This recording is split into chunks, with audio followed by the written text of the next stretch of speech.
Abra sua Bíblia comigo no livro de Isaías, capítulo 57, e nós vamos ter um tempo para exposição da palavra do Senhor. Eu espero que você seja abençoado. Não é uma palestra, não é uma,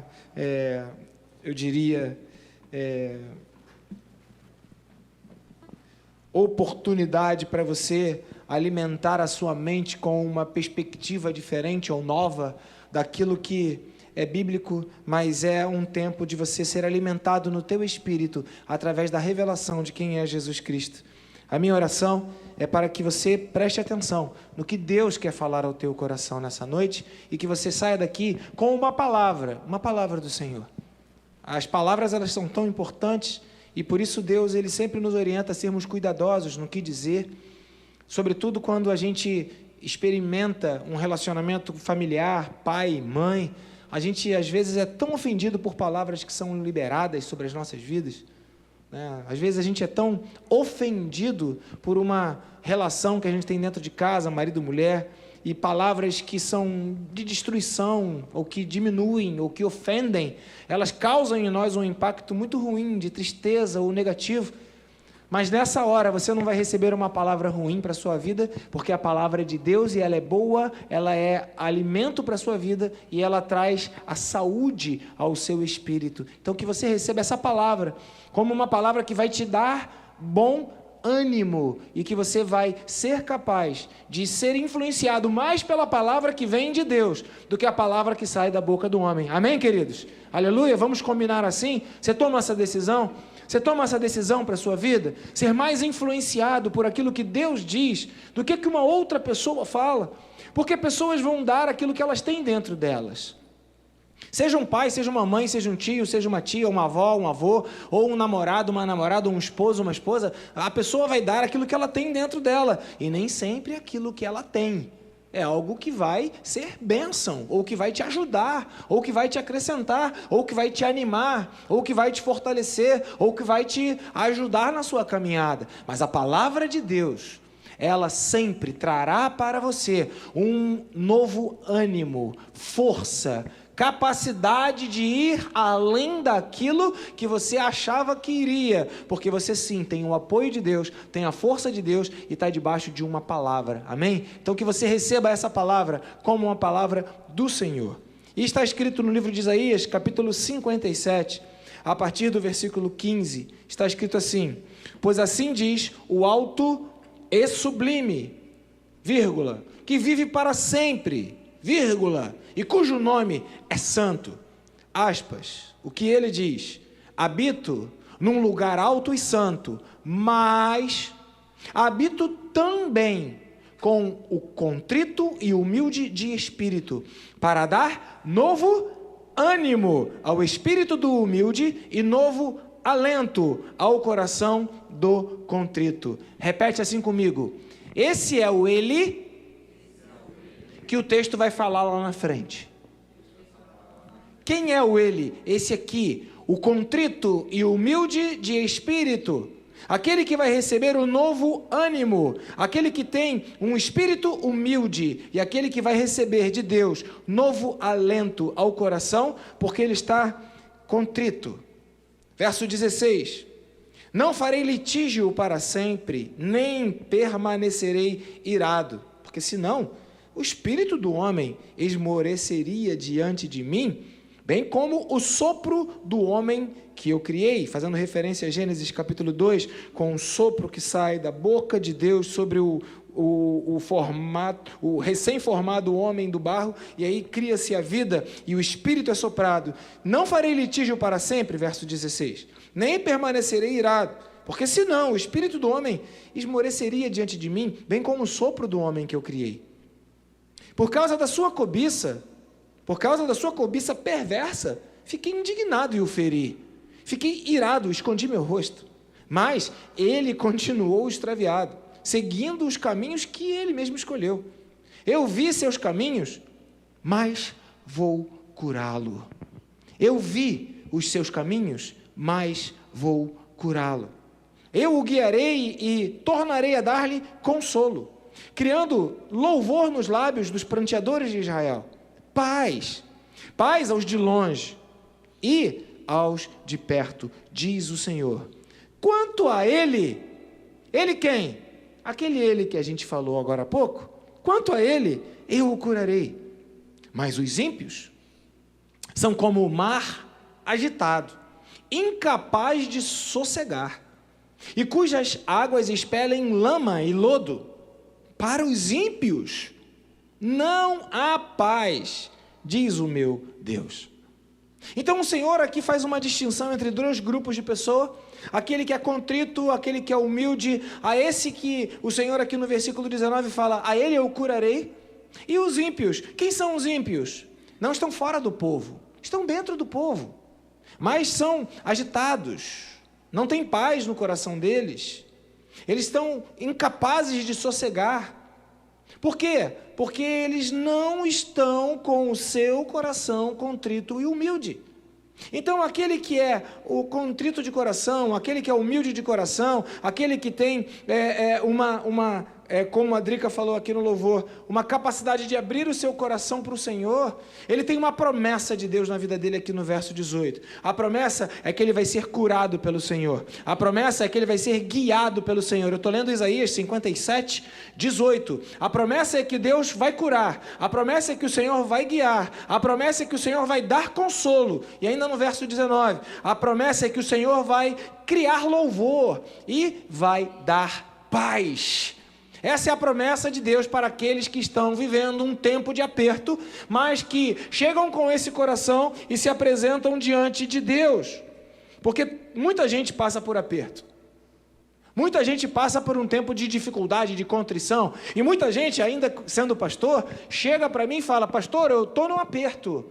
Pastor, eu estou num momento difícil. Pastor, eu estou num momento que eu preciso de um socorro. Eu preciso de uma ajuda. A gente que, às vezes, expressa a sua agonia, a sua dificuldade, ela é tão forte, é tão pujante, ela é tão viva, que acaba, de alguma maneira, tomando conta do coração, da mente, criando ansiedade, ou ainda ocupando a mente com uma preocupação, porque acaba não vendo uma saída, não vendo uma resposta, não vendo a capacidade de alguma forma que tudo isso vai ser resolvido, e aí então entra nesse espiral de desespero, procurando alguém em que possa se agarrar, alguém que possa ajudar, alguém que possa ser a referência de uma saída, de um socorro. Mas essa pessoa precisa descobrir que aquele que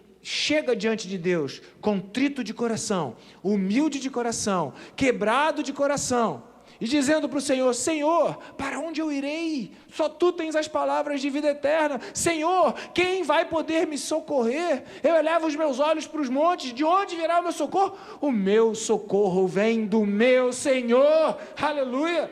E é esse que diz isso, que recebe essa promessa, vai ser curado, vai ser guiado, vai ser consolado, vai ter um louvor criado e vai ter paz.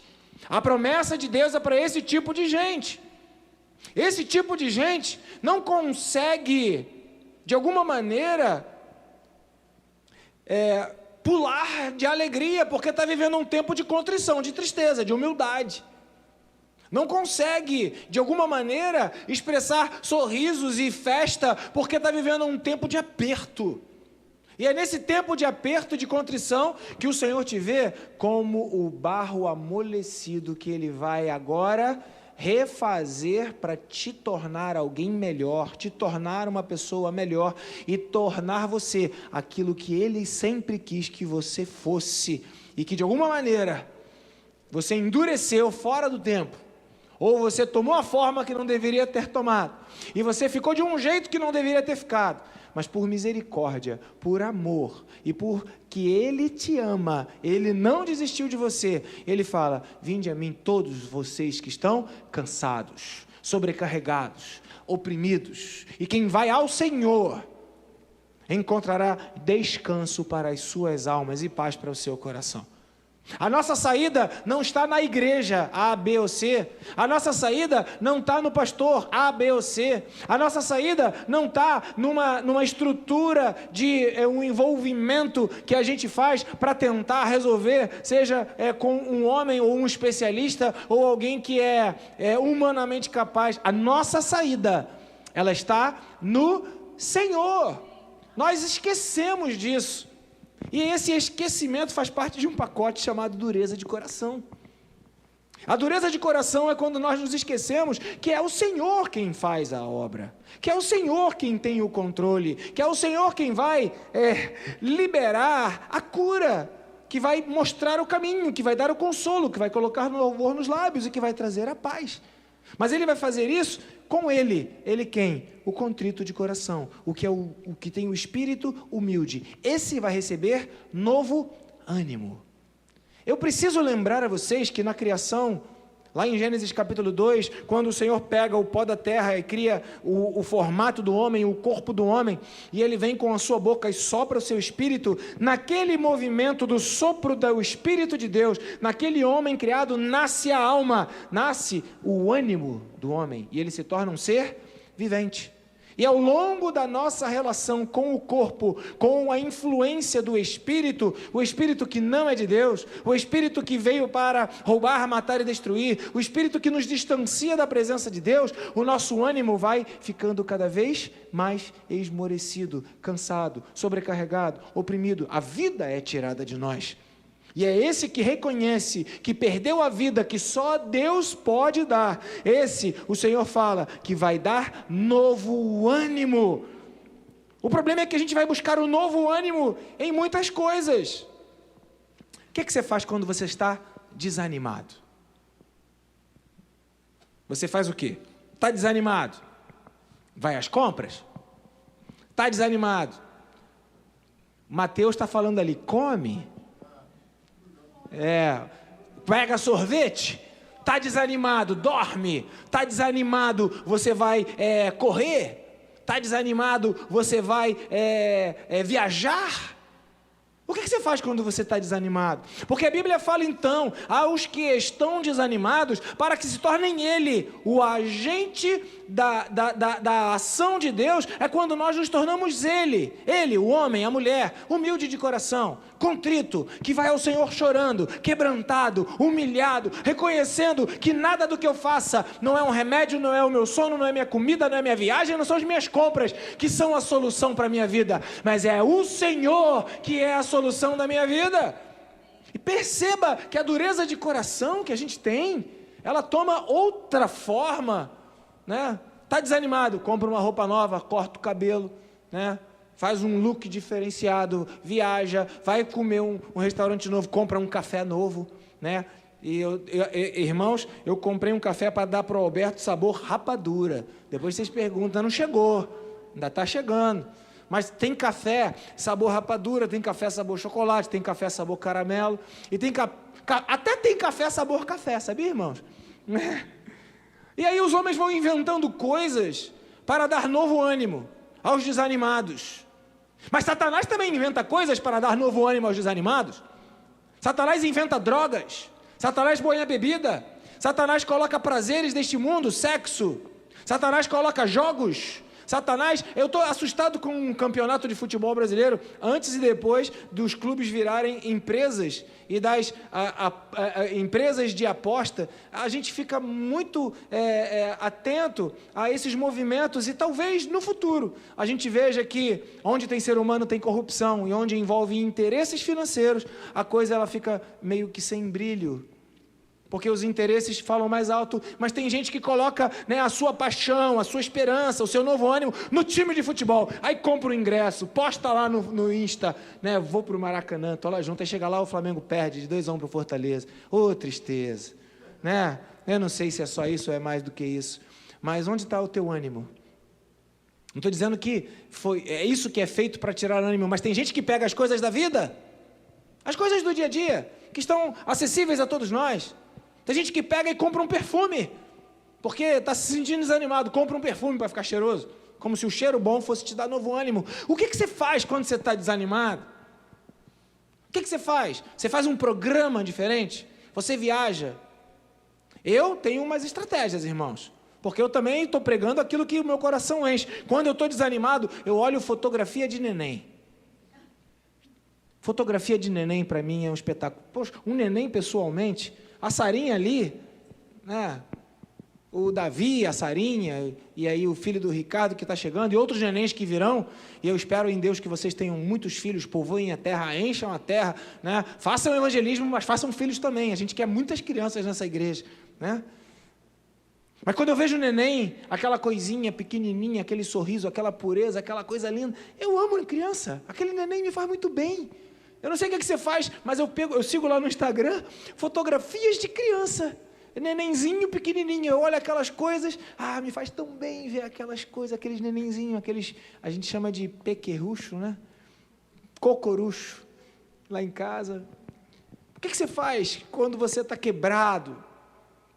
A Bíblia então fala, aqui no versículo 15 de Isaías, capítulo 57, Deus habita, no coração daqueles que estão quebrantados diante dele. Então vá até Deus, é um convite que o Senhor te faz. Ao invés de você procurar essas saídas humanas, e são tantas que são oferecidas, o Senhor te chama, vinde a mim. Se você está quebrado, e a gente se quebra, irmãos, ao longo da caminhada a gente se quebra. Então se você está quebrado, vai ao Senhor. Há uma promessa de Deus. Se você entender que o Senhor, ele durante um tempo, né, o texto aqui é um texto forte. O texto fala que durante um tempo a nossa cobiça perversa, e cobiça perversa é uma expressão pesada, é como se eu quisesse coisas pervertidas, perversas. Aliás, quando eu vejo alguma série, e as novas séries, né, de 2022 para cá, 23 para cá, elas estão, na minha perspectiva, diferentes, estão perversas, tem maldades e tem uma espécie de um espectro de maldade ampliado, coisas que seriam inimagináveis a gente ver num filme, numa série, está ali, e é chato, porque toda hora tu tem que passar, aí tu desiste de ver televisão, né? Eu prefiro ver animais. Aí o cachorrinho, a raposa, aí eu vejo a raposa dourada do bico de preto, aí você vendo essas idiotices, porque é o que a gente pode ver. Porque tu quer assistir uma série, tu vai ver uma maldade, e essa cobiça perversa do homem, ela afasta Deus, e Deus então, ele fala, eu fiquei indignado, Isaías capítulo 57, e por isso me afastei, e quando Deus se afasta da gente, a gente se arrebenta todo. Mas Deus então, ele ficou indignado, mas viu que o homem, eu e você, continuamos querendo as coisas que não deveríamos querer, continuamos fazendo coisas que não deveríamos fazer. Então, a Bíblia fala que Deus nos amou de tal maneira, que ele falou, não tem jeito.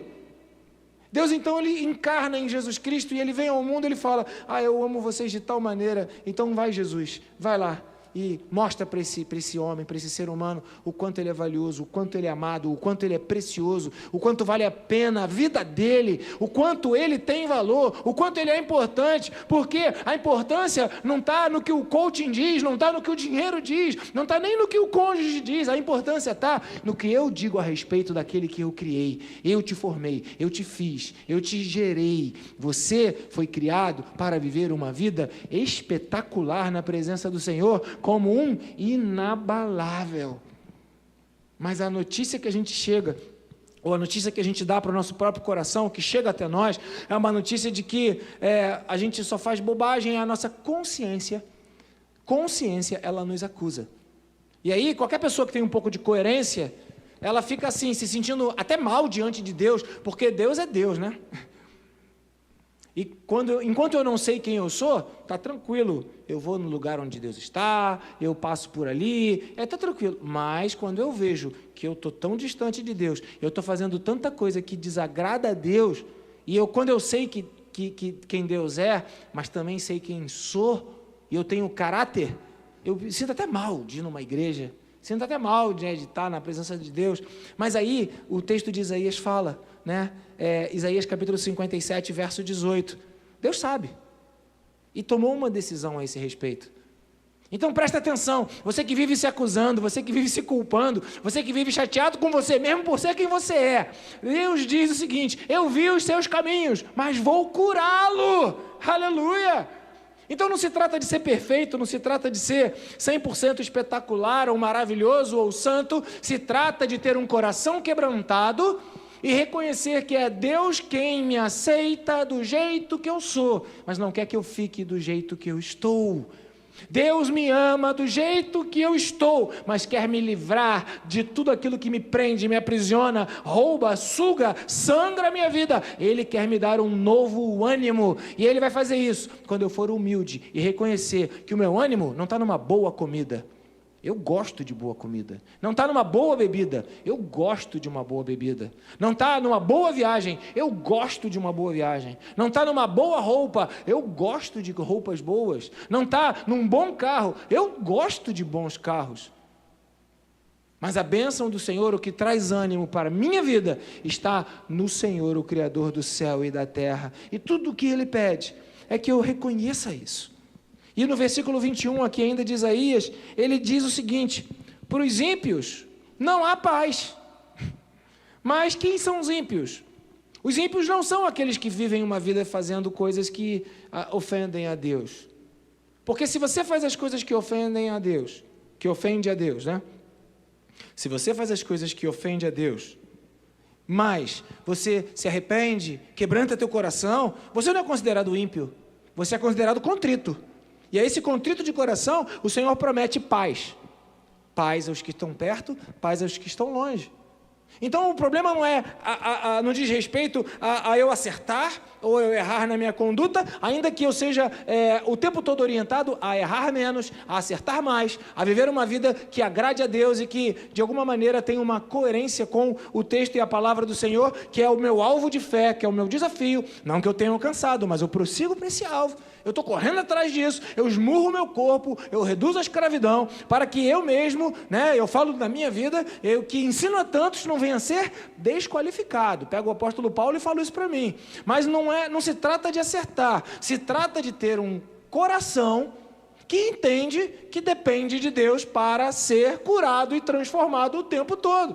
Porque se eu não tiver esse coração, eu vou procurar um novo ânimo em outro canto e não no Senhor. E a cura do Senhor é a paz. A cura do Senhor é a paz. Essa paz que não depende das circunstâncias externas. A Drica citou aqui, eu vou repetir. A gente esteve aqui ontem nessa festa das estações, ok? Eu tenho que pensar bem e falar pausado para não errar. A gente esteve aqui na festa das estações, marcado, projetado, a igreja mobilizada e todo mundo fazendo as coisas em casa e comidas gostosas e essa movimentação toda. E sábado amanhece um temporal, né? E 8h40 eu saio de casa, venho para a igreja e no caminho eu falo: poxa, Drica, que chato, não vai dar, né? Tá chovendo muito, mas vamos ver o que vai acontecer. Cheguei aqui e eu já falei e vou repetir, cheguei aqui, o pessoal tinha uns 15, sei lá, menos um pouco de gente trabalhando de manhã cedo, mas já tinha gente aqui na frente, já tinha gente lá atrás, né? O pastor Lúcio com os penteados deles da água, vocês sabem como é que funciona, e aí ele veio até mim: pastor Ângelo, tranquilo, tá chovendo um pouco, daqui a pouco vai passar, e vai dar tudo certo. Eu olhei aquilo e falei: meu Deus, se sou eu que estou nesse negócio, se sou eu que estou organizando, eu já falo: gente, não vai dar não, está chovendo, né? Mas quando eu ouvi essa palavra, o meu coração se animou de fé. Aí eu fui orar.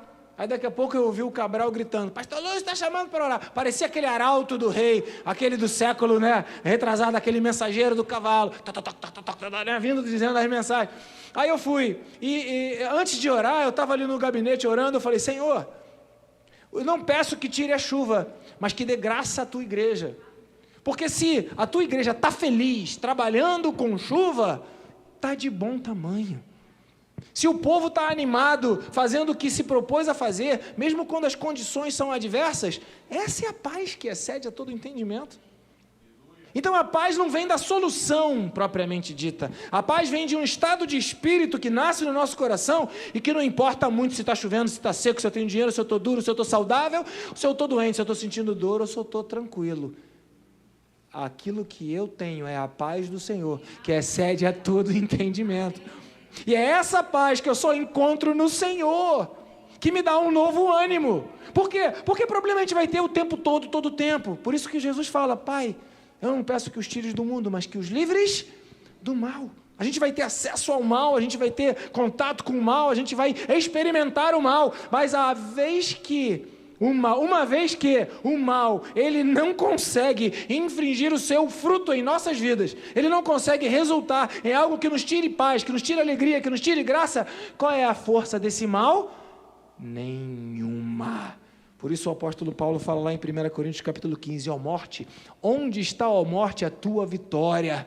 Por quê? Porque o último inimigo a ser destruído é a morte.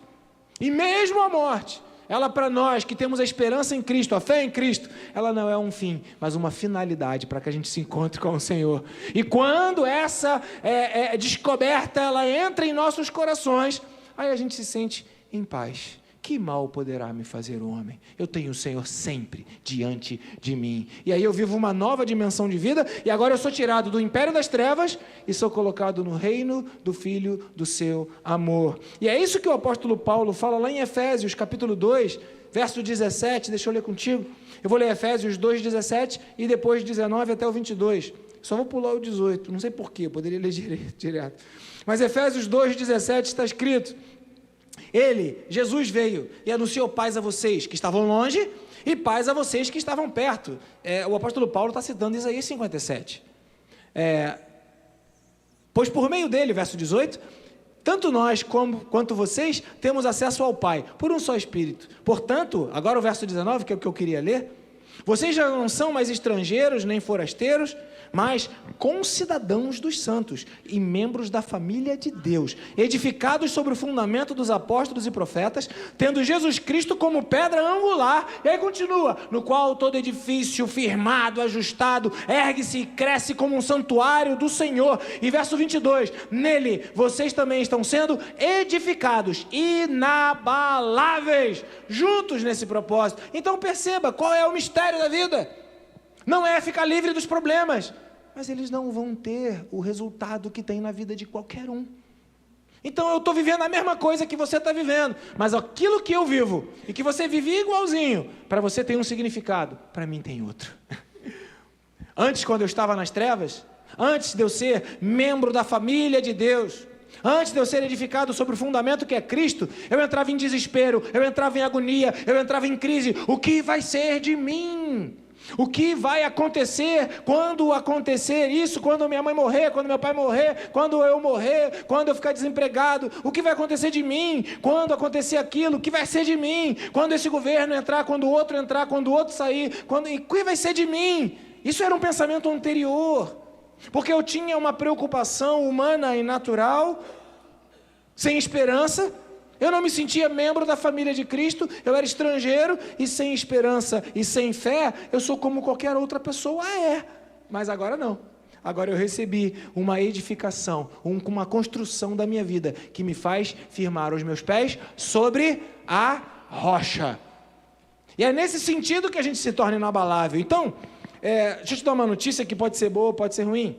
Porque ser inabalável, a mudança de história, a nova vida que Cristo promete, não significa para você resolver todos os seus problemas. Significa que os seus problemas já não vão fazer mais nenhuma diferença na sua vida. Você está me entendendo? Talvez aí você vai entender o que é perdão. Perdão não é ser maluco e esquecer o que fizeram contra você, ou a ofensa que você teve. Perdão não é isso. Perdão é quando você sabe disso tudo e você não está nem aí. Não faz efeito, não mexe contigo, não te causa aquela indignação, aquela repulsa, aquele mal-estar. Isso é perdão. Não é um esquecimento, porque às vezes tem gente que tem boa memória. Quem dera, quiçá fôssemos como Deus, que esquece os nossos pecados. Mas tem gente que lembra direitinho do pecado que o outro cometeu contra a sua vida, né? Você lembra direitinho, detalhes, palavras.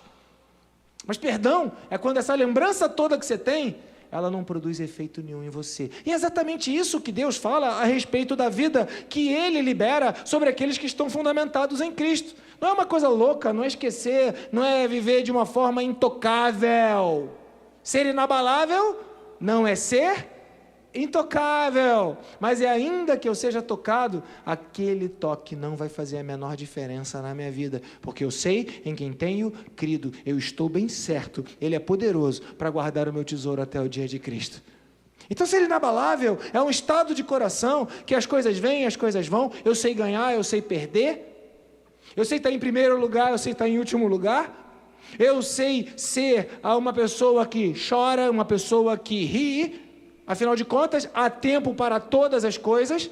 Eu posso ler esse texto de várias maneiras e eu posso ver esse texto como uma afirmação. Há tempo de rir. Então tá bom, vai ter um tempo que eu vou rir, mas há tempo de chorar. Eu vou ter um tempo que eu vou ter que chorar.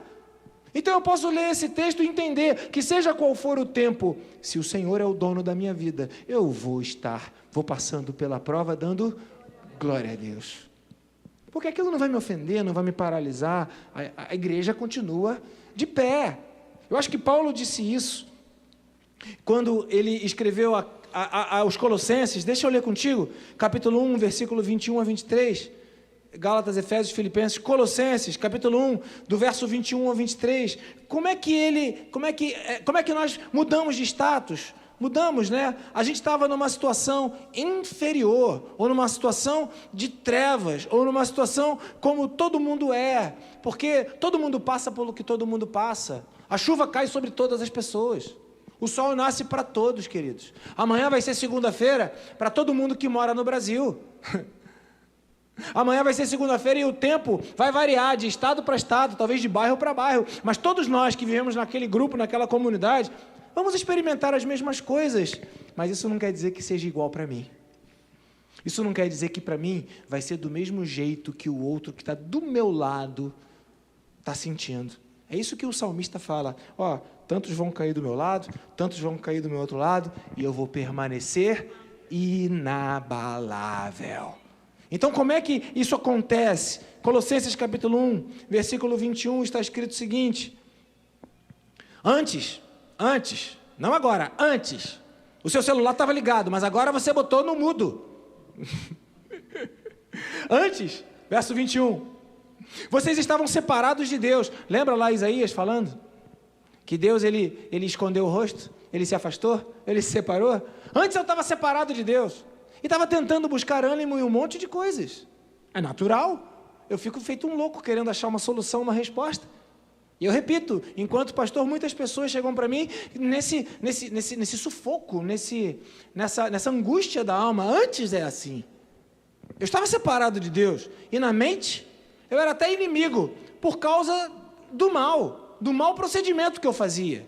Não é isso que o texto está falando? Eu tenho caráter, eu sei que Deus é santo, e eu sei que eu faço coisas que não agradam a Deus, então eu sou inimigo de Deus, não dá para chegar perto de Deus.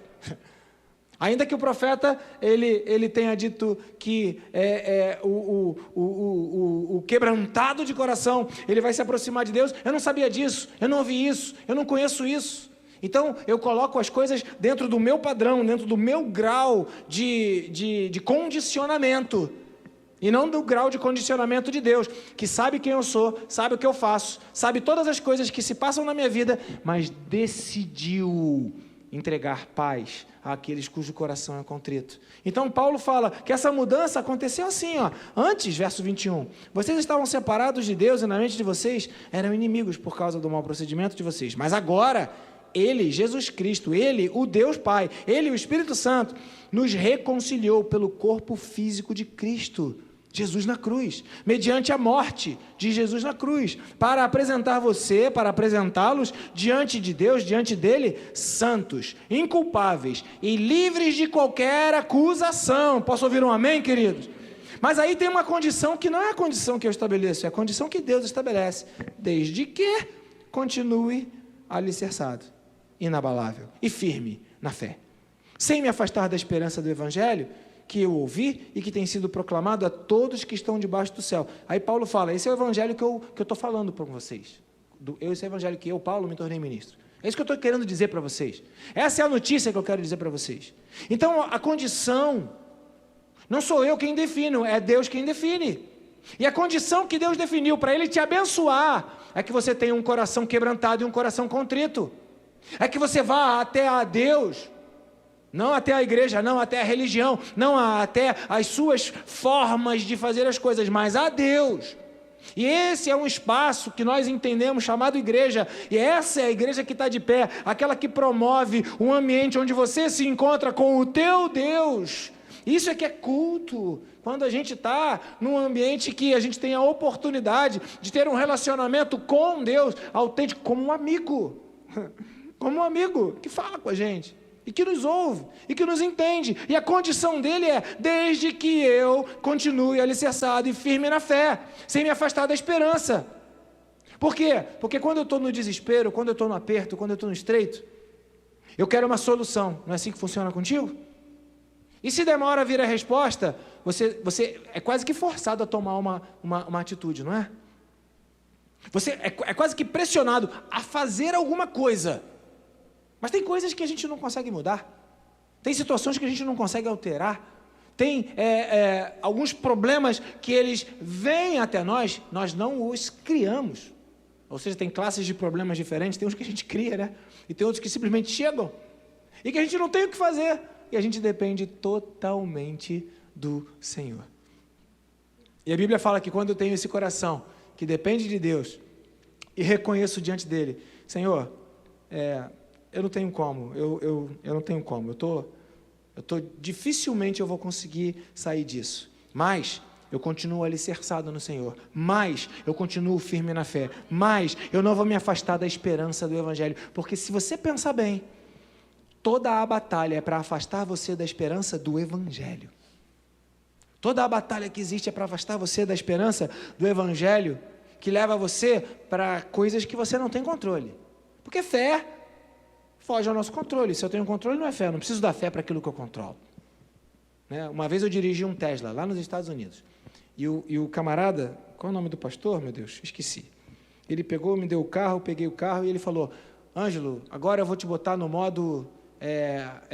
aquele negócio lá, aquilo é uma loucura, irmãos, aquilo é uma coisa que assustadora. Tu pegar um carro e andar numa rodovia que tu não tem o controle, aí eu descobri o que era fé.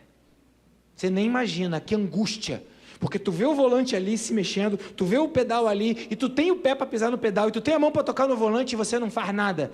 E não é que o bichinho vai direitinho pelo lugar onde ele tem que ir. Mas a angústia de eu não botar a mão, do piloto automático tá levando, essa angústia de eu meter a mão, é terrível. E imagina agora quando eu estou no estreito, no aperto da minha vida, eu quero botar a mão. Estou sem dormir, eu vou botar a mão naquele remédio. Aí tem vários níveis, né, de viciados nos remédios da noite. Não é isso, irmãos? Tem o nível leve, que é a maracujina, tem o nível médio, que é a melatonina, e tem o nível hard, que é o vovô, né? Vovô, Rivotril, vovô. É o vovô. Tem vários níveis. E aí você vai e mete a mão na tua solução. Aí você começa a achar soluções que você mesmo vai dando para as coisas. Quem é aquele que tem um coração quebrantado? É aquele que vira para Deus e fala, Senhor, eu não tenho o que fazer. Tudo que eu vou fazer é aguentar essa minha agonia de querer o controle na minha mão e me deixar ser guiado, e me deixar ser levado, porque eu sei que o Senhor está no controle de todas as coisas da minha vida. Esse é o mistério. Essa é a dinâmica do Evangelho. Esse é o coração quebrantado que Deus quer ver de você. Isso ninguém mais vai saber. É você quem vai saber. Isso ninguém vai ter domínio. É você quem tem o domínio.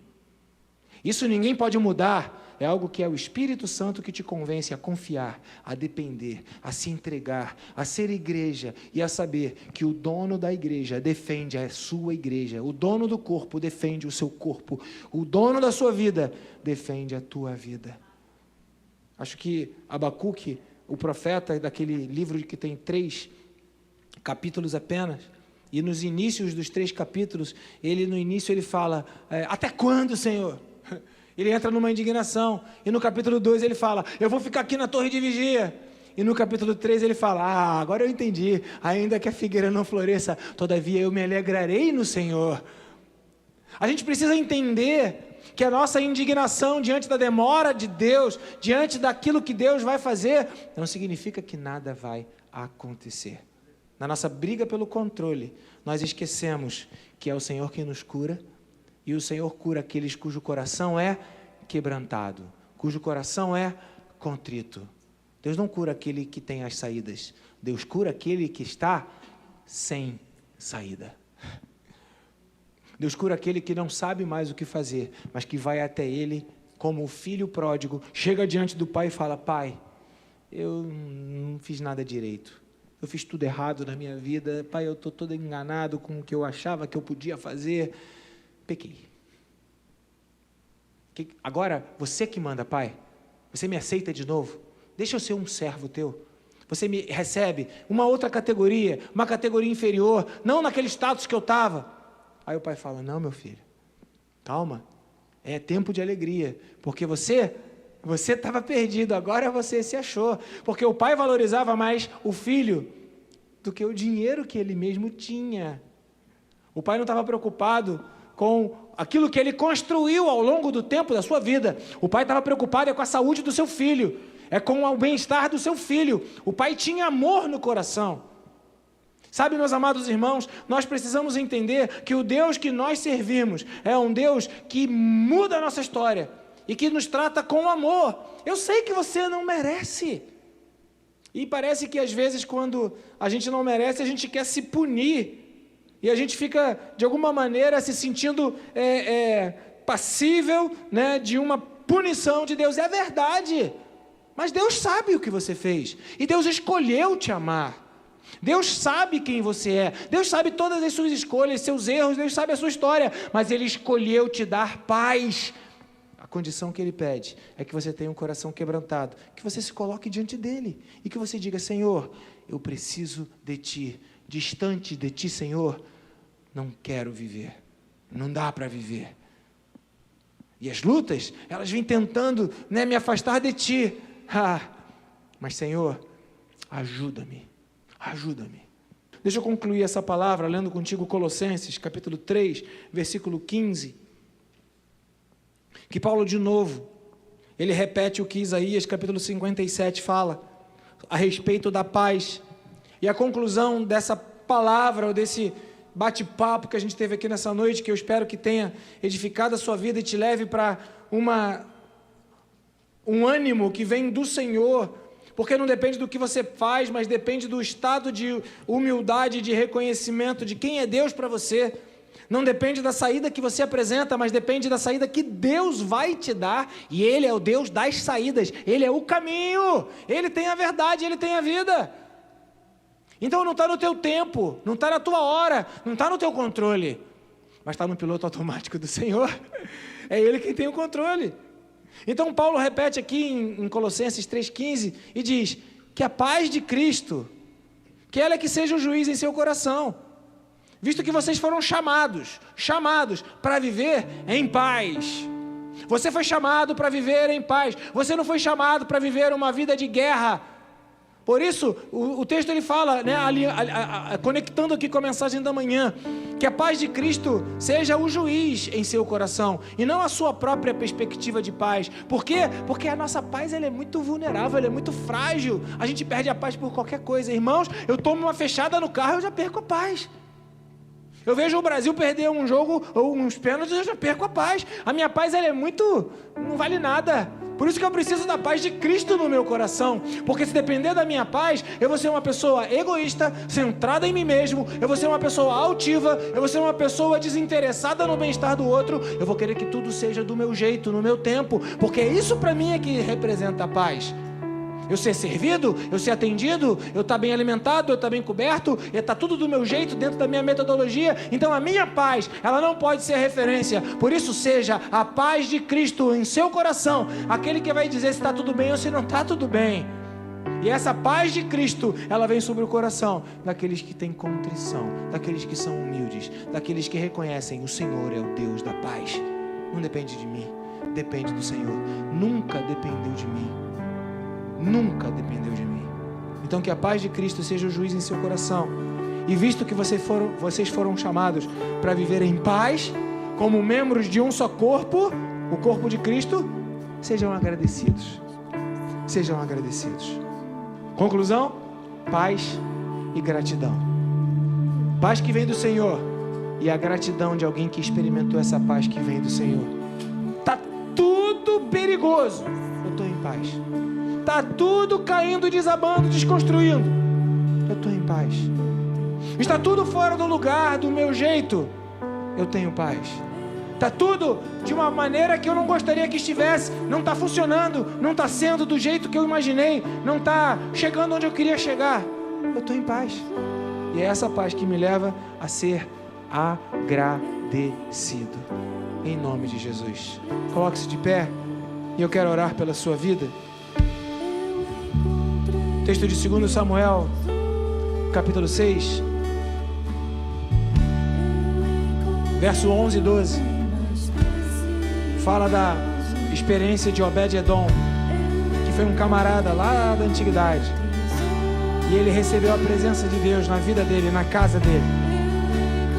Nós vamos orar para que a bênção de Obed-Edom chegue na tua vida.